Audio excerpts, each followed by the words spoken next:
अब हम पढ़ने जा रहे हैं गियर, वो भी मशीन डिज़ाइन का। तो इसमें पहले बेसिक टर्मिनोलॉजी देख लेते हैं। तो पिच सर्कल के अपर वाला पार्ट रैंडम सर्कल होता है, पिच सर्कल के बिलो पार्ट रिडंडम सर्कल होता है, रिडंडम और पिच सर्कल के बीच में बेस सर्कल होता है, प्रोफाइल इन्वॉल्यूट है। और यहाँ पर देख लेते हैं डायमेंशनिंग देख लेते हैं। इसको ऊपर वाले को फेस कहते हैं, नीचे वाले को फ्लैंक कहते हैं। ये फेस विड्थ होती है, ऊपर वाले को टॉप लाइन कहते हैं। सर्कुलर पिच देख लेते हैं, P C equal to pi D by T. Module देख लेते हैं, डी बाई टी जो पी सी होता है वो पाई एम रिलेशन फॉलो करता है। डायमेट्रिकल पिच जो होता है वो टी बाई डी होता है। ऐसे ही ये स्पेसिफिकेशन शो किए हैं। अगर एक स्टैंडर्ड टूथ लेते हैं उसके लिए एडेंडम जो होता है वो 1 मॉड्यूल होता है, डिडेंडम जो होता है 1.157 मॉड्यूल होता है, 1.157। जो पिच सर्कल डायमीटर होता है वो डी होता है, जो एडेंडम सर्कल डायमीटर होता है डी प्लस 2 इंटू मॉड्यूल होता है। पी सी डी जो होता है वो D minus 2 into 1.157 into module होता है। और जो बी सी डी होता है वो डी इंटू कॉस होता है। यहाँ पर जो फाई है वो प्रेशर एंगल होता है, जो 14.5 हो सकता है, 20 हो सकता है, 22 हो सकता है। यहाँ पर अगर दो मैटिंग गियर्स के लिए ये सारी वैल्यूज़ इक्वल होती हैं। लॉ ऑफ गियरिंग देख लेते हैं। लॉ ऑफ गियरिंग के हिसाब से N1 by N2 equal to D2 by D1 equal to T2 by T1 relation follow होना चाहिए। और जो वेलोसिटी रेशियो होता है वो N driver by N driven होता है, gear ratio T by T होता है। यहाँ पर फॉर्मूले में देख सकते हैं कि अगर दो गियर मैच कर रहे हैं तो एक नॉर्मल फोर्स लग रहा है, नॉर्मल फोर्स की वजह से एक टेंजेंशियल फोर्स आ रहा है, टेंजेंशियल फोर्स एक रेडियल फोर्स आ रहा है, और बीच में फाई एंगल है, फाई एंगल प्रेशर एंगल है। अब उसी प्रेशर एंगल से सॉल्व करके एफ टी निकाला है एफ एन कॉस फाई, और जो एफ आर निकाला है वो एफ एन साइन फाई। दोनों को डिवाइड देके एफ आर निकाल देंगे एफ टी टेन फाई। अब फोर्स निकाल सकते हैं टॉर्क को रेडियस से डिवाइड करके, टॉर्क से पावर निकाल सकते हैं। और अगर मिनिमम नंबर ऑफ़ टीथ चाहिए हैं तो उसके लिए गियर के लिए मिनिमम नंबर ऑफ़ टीथ जो होते हैं वो होते हैं 2AW divided by under root 1 plus 1/g into 1/g plus 2 sine square phi minus 1। और अगर पिनियन के लिए चाहिए रहते हैं तो गियर के टीथ को जी से गियर रेशियो से डिवाइड दे दो। और AW जो होता है वो कोफिशिएंट ऑफ एडेंडम होता है, बताया गया कैसे 1.7 मल्टीप्लाई बाय मॉड्यूल से वेरी करता है। अब गियर डिज़ाइन अप्रोचेस देख लेते हैं। जो ल्यूइस अप्रोच होती है उसमें बीम को एक कैंटिलीवर, गियर टूथ को एक कैंटिलीवर बीम की तरह देखा जाता है। बेंडिंग स्ट्रेस इंड्यूस होते हैं और यहाँ पर बीम स्ट्रेंथ और टेंसिल स्ट्रेंथ की जरूरत पड़ती है।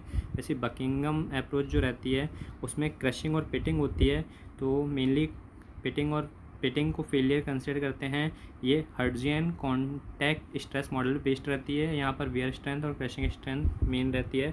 अब लुईस इक्वेशन देख लेते हैं कैसे कैलकुलेट करते हैं। सिग्मा बी जो होता है वो m/z होता है, और यहाँ पर जो एफ टी लग रहा है वो एच पर लग रहा है, तो जो m हो जाएगा वो एफ टी इंटू एच हो जाएगा, और डिवाइडेड बाई z जो होता है वो BT²/6 हो जाता है।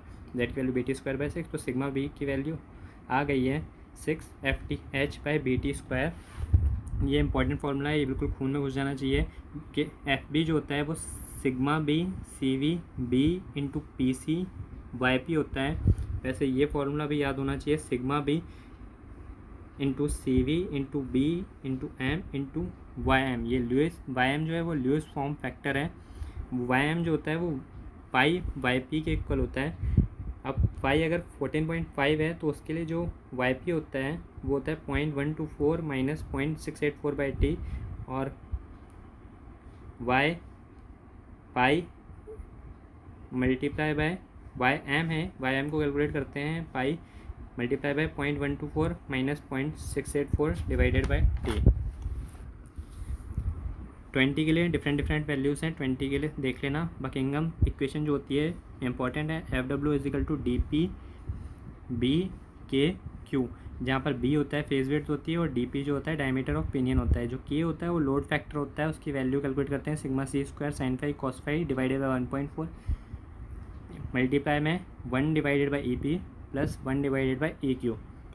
जो सिग्मा C की वैल्यू है वो 0.27 multiply by 9.81 into Brinell hardness number से भी कैलकुलेट कर सकते हैं। और जो रेशियो फैक्टर Q होता है उसे 2VR divided by VR plus minus 1 equal to 2GR divided by GR plus minus 1 equal to 2TG divided by TG plus minus P से भी कैलकुलेट कर सकते हैं। और जो प्लस होता है यहाँ पर एक्सटर्नल गियरिंग के लिए होता है, और जो माइनस होता है वो इंटरनल गियरिंग के लिए होता है। समरी पढ़ लेते हैं थोड़ी।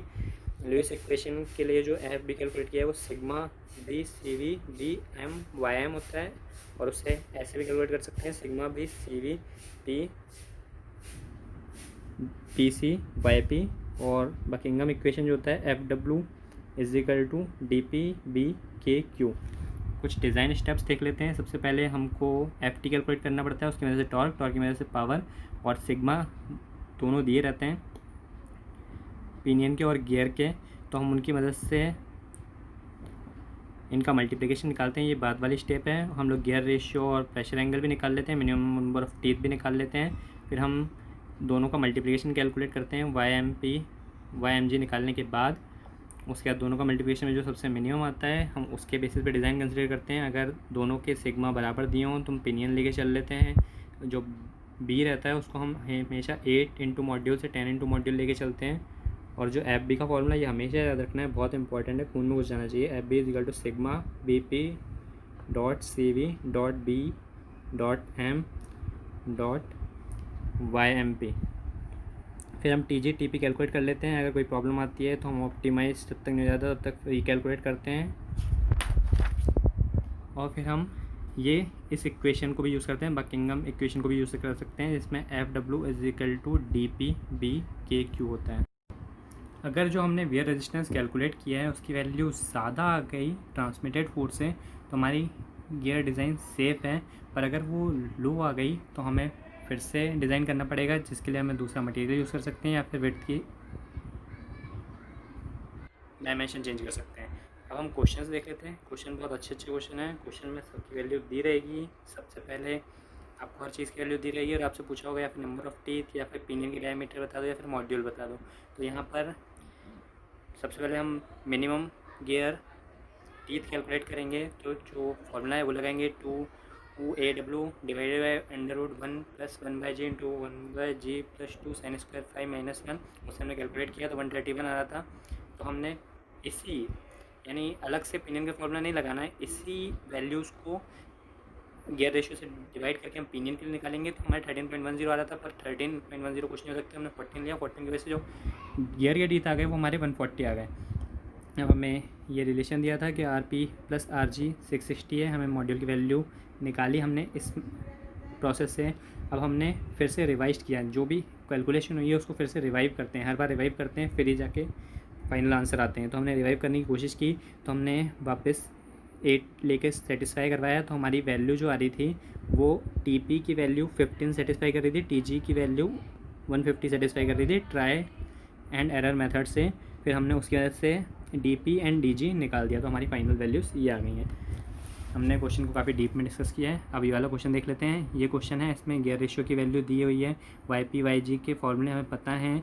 यहाँ पर हमें सिग्मा ब्रोन गियर का भी दिया है, सिग्मा पिनियन का भी दिया है। हमने वहाँ से YP YG निकाला, दोनों को मल्टीप्लाई करके देखा और हमने देखा कि जो पिनियन की सिग्मा P YP Y की वैल्यू है वो कम आ रही है, तो हम उसके थ्रू डिज़ाइन करेंगे। ये फॉर्मूला हमेशा याद रखना है, FB = sigma B CV B into MP YMP। तो हमने इसकी मदद से कैलकुलेट किया FP और उसी F को हमने रेडियस में मल्टीप्लाई करके देखा। रेडियस जो पिनियन के लिए ही यूज़ करेंगे क्योंकि हमने पिनियन के लिए कैलकुलेशन की है, हमने यहाँ रेडियस कैलकुलेट करी पिनियन के लिए और फिर ये फाइनल वैल्यूज़ रख के पावर निकाल दी।